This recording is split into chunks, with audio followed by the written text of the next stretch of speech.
Hi, welcome back to part 2 of this video unboxing of the HP Envy X2. This video we look at the hardware in a little more detail. If you missed the initial unboxing, there's a link down below to take you back to part 1. So, here is the device.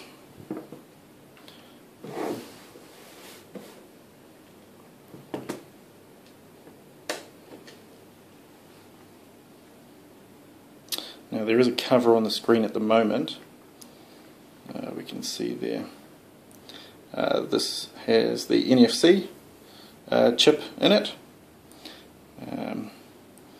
There's a few little basic instructions on how to power it on, etc. So I'll take the film off the screen.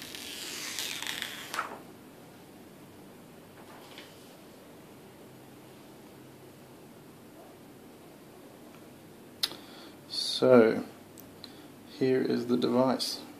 Now it's made fully of aluminium. Now this is how it differs quite a lot from the Samsung Achieve Smart PC. Both are in a similar price category. Here in New Zealand they're $1,300. I think in the States they're around $799. The Samsung is full plastic. However, it does feature a brushed aluminium look. However, it does have the brushed aluminium look, simply because it is brushed aluminium. This is very light. This definitely feels lighter than the Samsung, without doubt, which is welcomed. On the back here, we have one 8 megapixel rear-facing camera. And it looks like there's an LED right beside it. Now this is capable of full HD, so 1080p quality, which is great. The HP logo on the back here has a kind of a chrome finish to it. So I think this is going to appeal to people who want a more refined look to the devices that they own. On the side here, now those buttons are actually flush with the body, which is quite nice. See if it focuses. Yeah, so actually engraved in there, plus and minus for the volume. And on the other side, exactly the same. We've got a, see if it focuses there. So we've got a flush power button on the other side.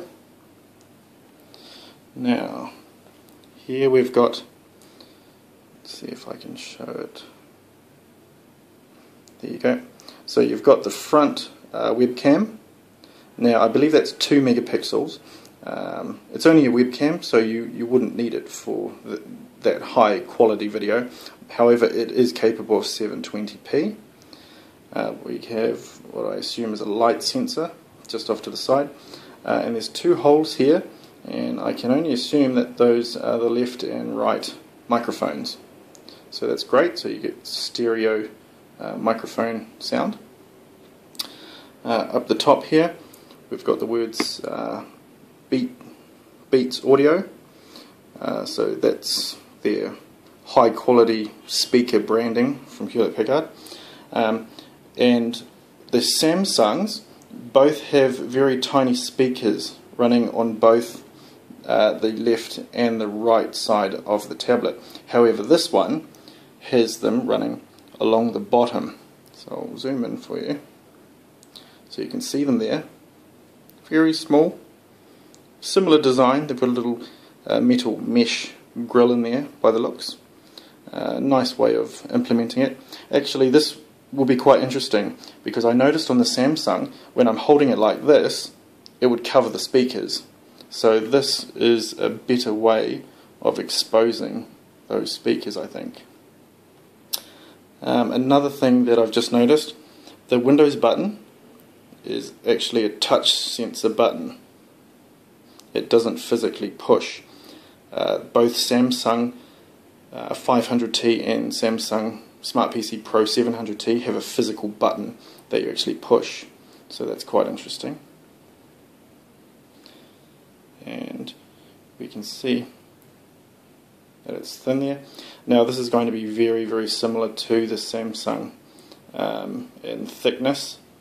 I would assume that it's going to run completely cold, but we'll test it out. We'll turn it on and test it out in the next video, and I'll be able to tell you if it heats up on the back or not. So that's the tablet. Really nice. Really happy about that. And here is the keyboard dock. So this particular model comes with the keyboard dock, which makes sense. And again, something that differs from the Samsungs is there is a second battery in this keyboard. So you can see Windows 8. It's got pads in all the corners. You can see the hinge style there.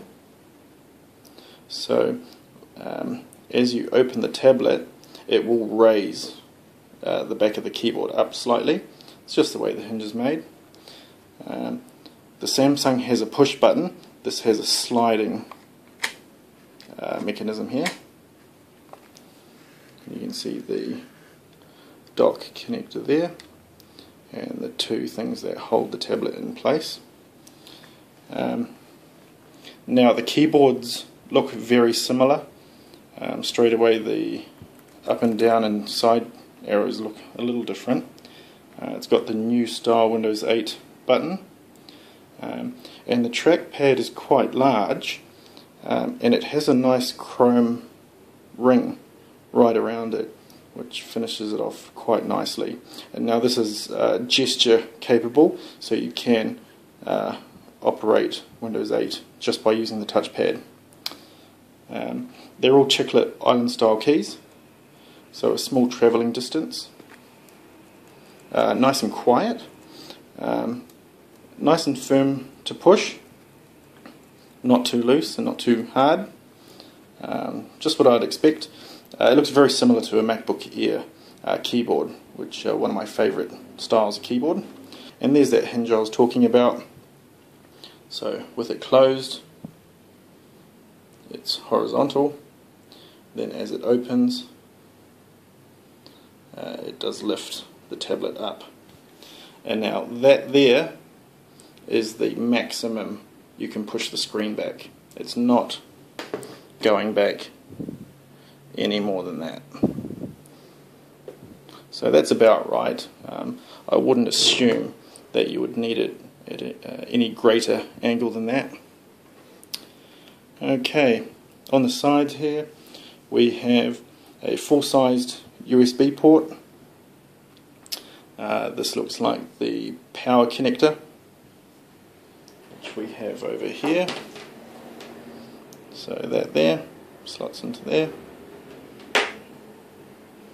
Moving around, we have a little icon here. This looks like SD. Okay, so it's a full-sized SD card slot. Oh, it's spring-loaded. Nothing along the front here. And then in the side we have a headphone jack, another full-size USB, and we have a full-sized HDMI port, which is quite neat. The Samsungs, we had to buy a micro HDMI adapter, which could be a bit annoying, but in this case you plug your HDMI cable straight into there. So that is it for the hardware. I'll plug this into power and turn it on and see how it performs. Make sure to like this video if you found it helpful at all, and also make sure you don't miss the previous video, which was the unboxing. Links are down below, and also there's a link to the next video up in the corner here, and also again down below. I'm Rodney from TechTestDrives.